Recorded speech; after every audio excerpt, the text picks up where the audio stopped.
पितृपक्ष, जिसे श्राद्ध के नाम से भी जाना जाता है, हिंदू कैलेंडर में 16 दिनों की अवधि है जो अपने पूर्वजों को सम्मान देने और श्रद्धांजलि देने के लिए समर्पित है। ऐसा माना जाता है कि इस दौरान दिवंगत पूर्वजों की आत्माएं पृथ्वी पर उनके वंशजों से मिलने जाती हैं। पितृपक्ष के दौरान किए जाने वाले अनुष्ठानों का उद्देश्य पूर्वजों से आशीर्वाद प्राप्त करना और मरणोपरांत उनके आध्यात्मिक उत्थान को सुनिश्चित करना है।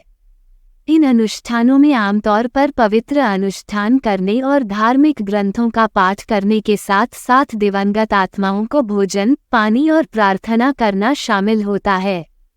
पितृपक्ष को कृतज्ञता व्यक्त करने और पूर्वजों से किसी भी गलती या कमियों के लिए क्षमा मांगने के लिए एक महत्वपूर्ण समय माना जाता है। बहुत से लोग इस अवधि के दौरान दान के कार्य करने और जरूरतमंदों को दान करने का विकल्प भी चुनते हैं, क्योंकि ऐसा माना जाता है कि यह जीवित और दिवंगत आत्माओं दोनों के लिए योग्यता और आशीर्वाद लाता है। कुल मिलाकर हिंदू संस्कृति में पितृपक्ष का बहुत महत्व है, क्योंकि यह जीवित और मृत के बीच के बंधन को मजबूत करता है और मृत्यु से परे जीवन की निरंतरता में विश्वास को मजबूत करता है।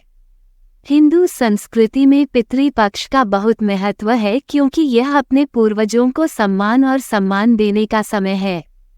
ऐसा माना जाता है कि अनुष्ठान करके और भोजन और प्रार्थना करके कोई भी अपने दिवंगत प्रियजनों से क्षमा और आशीर्वाद ले सकता है। इसके अतिरिक्त पितृपक्ष जीवित और मृत के बीच परस्पर जुड़ाव की याद दिलाता है, जो हिंदू धर्म में जीवन और मृत्यु के शाश्वत चक्र में विश्वास पर जोर देता है। इस अवधि के दौरान परिवार श्राद्ध समारोह करने के लिए इकट्ठा होते हैं, जहां वे अपने पूर्वजों की आत्माओं को भोजन और पानी चढ़ाते हैं।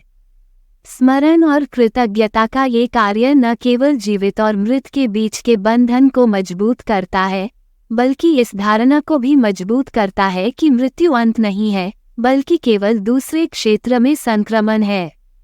इसलिए पितृपक्ष मृत्यु से परे जीवन की निरंतरता में विश्वास की एक शक्तिशाली पुष्टि के रूप में कार्य करता है, जो अपने प्रियजनों के नुकसान का शोक मनाने वालों को सांत्वना और आशा प्रदान करता है। पितृपक्ष के दौरान परिवारों के लिए अपने पूर्वजों के सम्मान में विभिन्न अनुष्ठान और रीति रिवाज करना आम बात है। इनमें प्रार्थना करना, तेल के दीपक जलाना और पवित्र नदियों या तीर्थ स्थलों पर विशिष्ट समारोह करना शामिल हो सकता है। इसके अतिरिक्त कुछ परिवार अपने दिवंगत प्रियजनों के सम्मान के प्रतीक के रूप में उपवास भी रख सकते हैं या कुछ गतिविधियों से दूर रह सकते हैं। ये प्रथाएं न केवल पूर्वजों के साथ सांस्कृतिक और आध्यात्मिक संबंध बनाए रखने में मदद करती हैं, बल्कि शोकाकुल लोगों के लिए समापन और उपचार की भावना भी प्रदान करती हैं। इन अनुष्ठानों और रीति रिवाजों में शामिल होकर व्यक्ति अपने पूर्वजों के प्रति अपना प्यार और कृतज्ञता व्यक्त करने में सक्षम होते हैं, उनका आशीर्वाद और मार्गदर्शन प्राप्त करते हैं।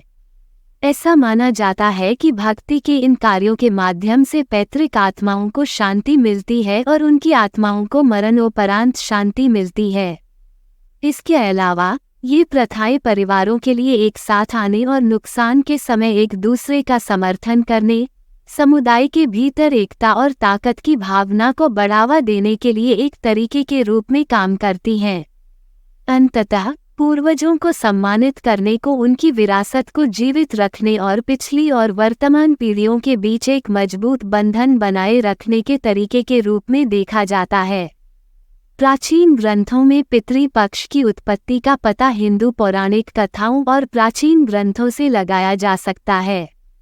महाभारत के अनुसार यह माना जाता है कि इस अवधि के दौरान मरणोपरांत जीवन के द्वार खोल दिए जाते हैं, जिससे पूर्वजों की आत्माएं अपने वंशजों से मिलने जा सकती हैं।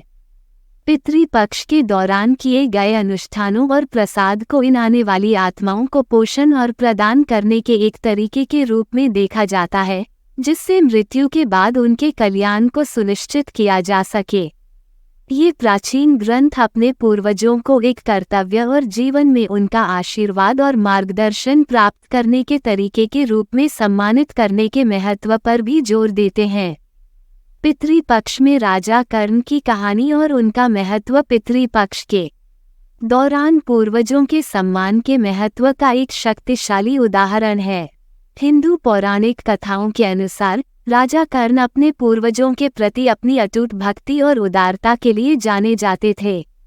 अपने जीवन में कई चुनौतियों और कठिनाइयों का सामना करने के बावजूद उन्होंने हमेशा अपने पूर्वजों की भलाई को प्राथमिकता दी और पितृपक्ष के दौरान विस्तृत अनुष्ठान और प्रसाद का प्रदर्शन किया।